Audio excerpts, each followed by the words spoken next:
Today, we are going to make some grass. No, I'm not in Colorado, so it's not going to be that kind of grass. It's our techniques that are so simple and sensible, your mothers have practically built themselves.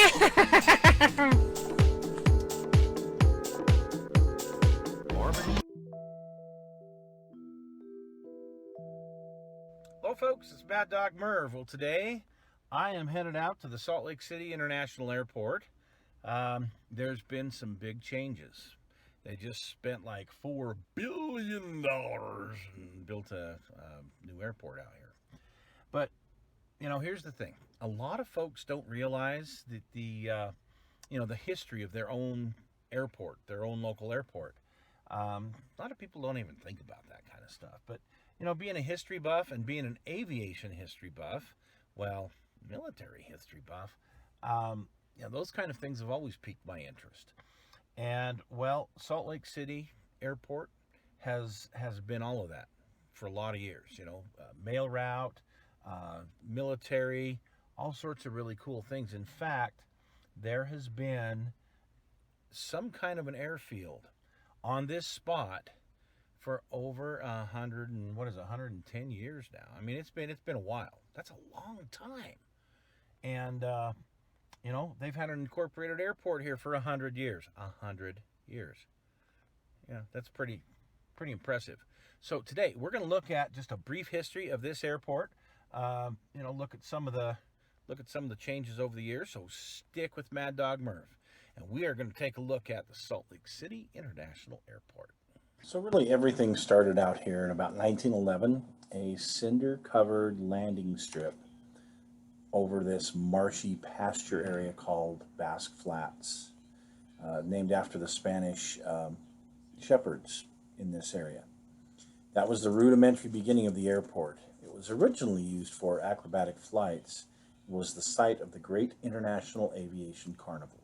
In 1920, Salt Lake City purchased the 100 acres surrounding the landing strip for $40 an acre. The resulting airfield was named Woodward Field, after local pilot John P. Woodward. World heavyweight boxing champion Jack Dempsey was on hand to help christen the airfield, which was a mail service facility only. In 1922, Ken Unger opened Unger Aviation at Woodward Field. And in 1925, a guy named Tailspin Tommy Thompson purchased the business and sponsored aerobatic shows at the fledgling airport. The first commercial passenger flight took place at Woodward Field in 1926. Ben F. Redman and J.A. Tomlinson perched atop a bunch of U.S. mail sacks and flew with pilot Jimmy James on his regular 8-hour mail delivery flight to Los Angeles. This Western Air Express operation was the beginning of Western Airlines, which later merged with Delta Airlines. In 1927, Charles Lindbergh made a stopover at Woodward Field in Salt Lake City. The residents had an opportunity to see his Spirit of St. Louis, the first monoplane to cross the Atlantic Ocean. In 1930, Woodward Field was renamed Salt Lake City Municipal Airport. It consisted of 400 acres, 11 hangars, and 2 gravel runways. But by 1933, Salt Lake City Corporation built a airport administration building at a cost of $52,000 back then. And that housed a passenger waiting room, a mail room, airport manager's office, a lunchroom, weather observatory, radio control room, and leased office space to airlines.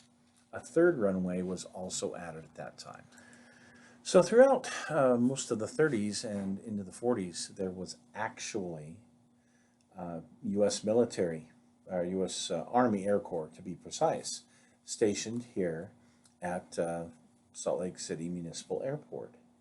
In fact, some of those B-17s that flew over to Hawaii during the raid on Pearl Harbor, well, they had actually been stationed here at Salt Lake City, had flown to the coast and had refueled there, and then they were actually, their last place was going to be, they were headed to the Philippines, but they had been based here for a short period of time. By 1950, after the war, The jet age ushered in major improvements, including upgrading of the 3 runways to support the larger commercial jet aircraft and equipping the primary runways with a Category 2 instrument landing system. In 1960, a new terminal building, which is what we know as Terminal 1, was dedicated, and it was a 7-year, $8 million improvement project. And this was built on the west side of the main or the existing runway there at the time, where the other facilities had been on the east side of the runway. In 1968, the airport was renamed the Salt Lake City International Airport because, well, by now we had aircraft that were headed out of Salt Lake going all the way to the Orient. From 1975 to 1980, the airport grew in size to 7,500 acres. In 1978, Terminal 2 was completed, and that was to house Western Airlines, and a new executive terminal was also completed that year on the east side of the airport to serve the general aviation needs and to house various agencies, things like that.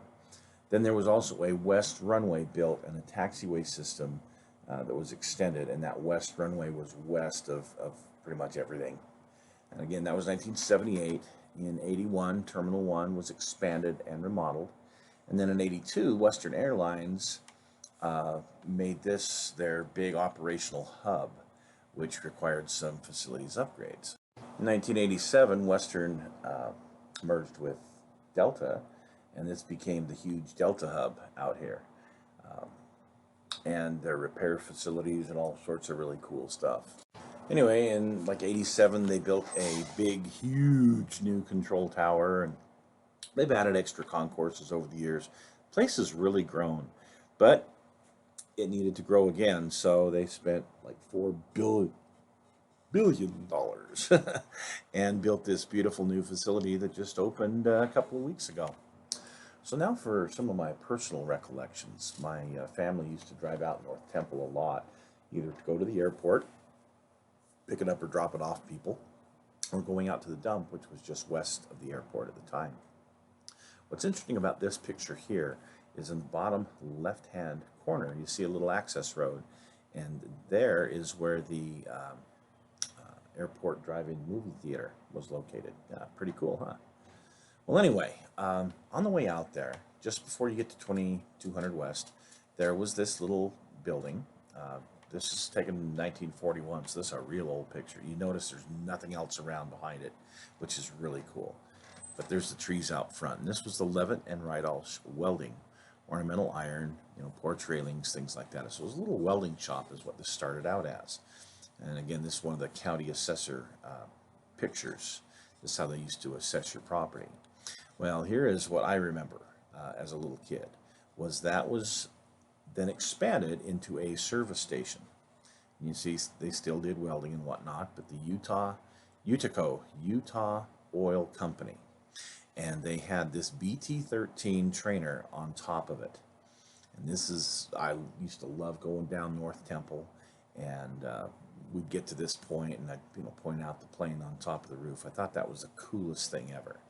Well, it sat there till about 1977, and as you can see here, in 77, all of the stuff that's encroached in around it. But again, the building sat there for the longest time, and it was actually recently just torn down, and they rebuilt something else there on that side, or maybe they just renovated it. I can't remember if it was torn down or they renovated it. But it's interesting to go to that site today and see what's there. Anyway, I sure miss the old aircraft, and I hope you've enjoyed this short history of the Salt Lake Airport.